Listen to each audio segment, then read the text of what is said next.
નમસ્કાર દોસ્તો, વિડીયોમાં ફરી એક વખત તમારું સ્વાગત કરું છું. વાત મારે આજે કરવી છે ગુજરાતના ખેડૂતોને લઈને જે પ્રાઇવેટ કંપનીવાળા હેરાન કરી રહ્યા છે, પરેશાન કરી રહ્યા છે. ત્યારે આજે હું તમને જે વિડીયો જે દ્રશ્ય બતાવવાનો છું એ દ્રશ્યો તમે બરાબર ખાસ ધ્યાનથી જોજો. માળિયા તાલુકાના રાસંગપર ગામના ખેડૂતો તો ખૂબ પાણીદાર નીકળ્યા, જેમણે પ્રાઇવેટ કંપનીવાળાને પણ બરાબરના ધમકાવી નાખ્યા. અને સ્વાભાવિક છે કે ધમકાવે જ ને ભાઈ. ખેડૂતની જમીન, ખેતી ખેડૂત કરે, વળતર મળે એ ખેડૂત લે, નુકસાન થાય એ પણ ખેડૂત ભોગવે. તો જમીનની અંદર તમે લોકો જબરજસ્તી ઘૂસવાવાળા કોણ? આ તમારા બાપુજીની જમીન છે. મોટી મોટી પ્રાઇવેટ કંપનીઓ વાળા આજે વીજ પોલ જે ઊભા કરી રહ્યા છે ખેતરોની વચ્ચે, તો ખેડૂતોનું કહેવું છે કે અમને યોગ્ય વળતર મળતું નથી, એટલા માટે અમે કોઈ પણ સંજોગે આ વીજ પોલ ઊભા કરવા નહીં દઈએ. ત્યારે તાનાશાહી તો જુઓ તમે આ સરકારની. મોટી મોટી કંપનીઓને સાથ આપવો છે, ખેડૂતોને સાથ નથી આપવો, ખેડૂતોને યોગ્ય વળતર નથી આપવું, એટલે પોલીસને સાથે લઈને આવે છે. એટલે હું ખેડૂતોને કહેવા માંગુ છું, ખેડૂતના જે દીકરાઓ શહેરોમાં વસે છે ને એને કહેવા માંગુ છું કે બહુ મોદી મોદી ન કરો. કારણ કે તમારો બાપ છે ને ટાઢ, તાપ, તડકો, વરસાદની અંદર જે ખેતરમાં કાળી મજૂરી કરે છે ને, આજે એ જ ખેડૂતોને હેરાન કરવામાં આવે છે. અને તમે બે પૈસા શહેરોમાં જઈને કમાવા માંડ્યા એટલે મોદી મોદી જે કરો છો ને, જો ખરેખર તમે પાણીઆળીના હો ને તો એક વખત તમે તમારા મોદીને સવાલ કરો કે ભાઈ અમારા બાપને શા માટે હેરાન કરવામાં આવે છે. અમે તો તમને જ વોટ આપ્યા છે, પણ નહીં બોલી શકે, કારણ કે એ લોકોની અંદર દમ જ નથી. સરકારને સવાલ કરવાનો એ લોકોની અંદર દમ જ નથી, તાકાત નથી. એટલે મૂંગા મોઢે એમના સગા બાપ ઉપર અત્યાચાર થાય ને તો આ સહન કરનારા અમુક આંધળા ભક્તો છે. ત્યારે એ વાડીની અંદર જે અધિકારીઓ ઘૂસ્યા છે અને ત્યાર પછી ખેડૂતોને ધમકી આપવામાં આવી છે, એમની સામે ઘણું ઉચકાવવામાં આવે છે. એટલે શું તમારે ખેડૂતોને મારી નાખવા છે? ખેડૂતોને મારી નાખવા છે? ખેડૂતોની જમીનમાં જ ઘૂસી અને તમે જે દાદાગીરી કરો છો, શું આ જમીન તમારા બાપની છે? દોસ્તો, હું તમને જે દ્રશ્યો બતાવું ને એ વિડીયો તમે પૂરો જોજો, અને જો તમારી આંખ ઉઘડે ને તો આવનારી 15 તારીખે આ ખેડૂતોને સપોર્ટ કરજો. નહીતર આ ખેડૂતો બિચારા છે ને આમના મરી જશે.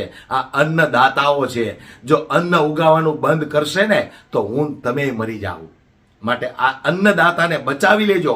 પણ જે રીતે માળિયા તાલુકાના આ ગામની અંદર જે અધિકારીઓ ઘૂસ્યા ત્યાર પછી આ ખેડૂતોએ જે જવાબ આપ્યો છે એ પણ એક વખત તમે જોઈ લો. એમાં કે ના પડે આની સમજોતી થઈ જાય પછી કરજો ને કોણ ના મુજે માનો મુજે અદાણી કંપની વાળાની દાદાગીરી 33 મીટરની બહાર દાદાગીરી સાંભળો બીજું હતોડા ઉગામે અમારી સામે અને આ મારવા હાટું કરે. ઘણ ઉગાવે 33 મીટરની બહાર એને આ કામ કરે છે. ખોટી વાત રે ઘણ ઉગાવે એક પ્રોડક્શનની હાજરીમાં કોણ ઘણ ઉગાવે મારો તો કીએ એ કંપનીઓ મારી વાત સાંભળો. પ્રોડક્શનની હાજરીમાં અમારા કામ કરવાનું 33 છે. મીટર ઉપર પ્રોડક્શનની હાજરીમાં અમારે કામ કરવાનું છે. એને અમે એવો ઓર્ડર છે અમારી પાસે. એ લોકો અમારી સાથે કરો કામ બાયરે નહીં 33 મીટર બહાર નીકળવાનું બહાર નીકળે અને દાદાગીરી કરે. કંપનીને આખું દાદાગીરીની વાત નથી, મંજૂરી છે એટલે આયા છે ને દાદાગીરી કેવા તમે નહોતા સાહેબ, આ સાહેબ હતા અને તમે ખોટી મેં ઓલી કરો માં ઈ જે અમાર કલેક્ટર સાહેબ આઈને વાત થઈ ને ખોટી જ છે સાહેબ. કલેક્ટર સાહેબ આઈને જે વાત કરી કરો નહીં ને તમને ખબર તમે એકય સાહેબ નહોતા. તમે સાહેબ માથા ઉતારોમાં માથાકોટ ને અમે તો કામ ચાલુ કરી છે. તમારે ફાઈ કરી લો પછી બીજું શું થાય? બીજું શું થાય? ફાઈ કરી લો શું કરી હવે બોલો?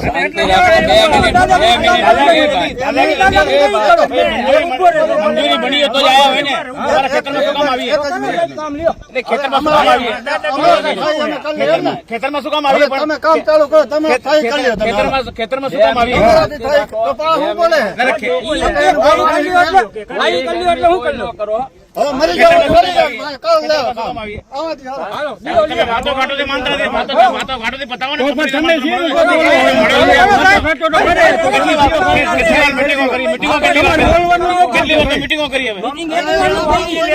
વધારે પૈસા કંપનીના જોડે વાતો કરી છે. મીટિંગ કરી જ નથી સાહેબ માર પેલા અહીં બોલતા નથી મીટિંગ કરી જ નથી આને કઈ જાવ ને પેલા ઘાણ મારે પછી કામ કરો ઘણ મારવો હોય 5 મિનિટ શાંતિ રાખો ઘણ મારવો હોય ઘણ ઈ એમ કે ઘણ મારવો મારે ઘણ છે કોઈના મારે ઘણ કલમભાઈએ કીધું દે તુતારે કલમભાઈએ કીધું દે મને આપતા નથી કલમભાઈએ કીધું ઈ ભલે મારે જોઈએ ખબર પડે હા દે ઘણ કલમભાઈ બોલ્યા કલમભાઈ એમ બોલ્યા દે ઘણ એમ ઓય ભાઈ સાંભળો હવે ઘણ મુક ભાઈ ઘણ મુક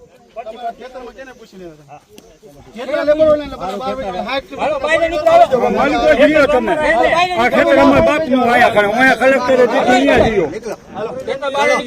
જાઓ બહાર આ જાઓ બહાર કાઢો, બહાર ખેતરમાં નહીં, બહાર જ કાઢો. પરમિશન લઈને આવજો.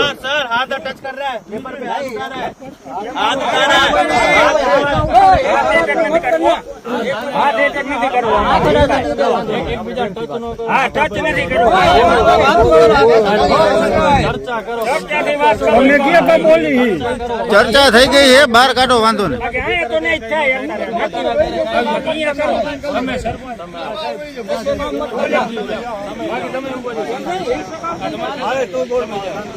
શાંતિ રાખો ચર્ચા કરીને પૂરું કરો જાઓ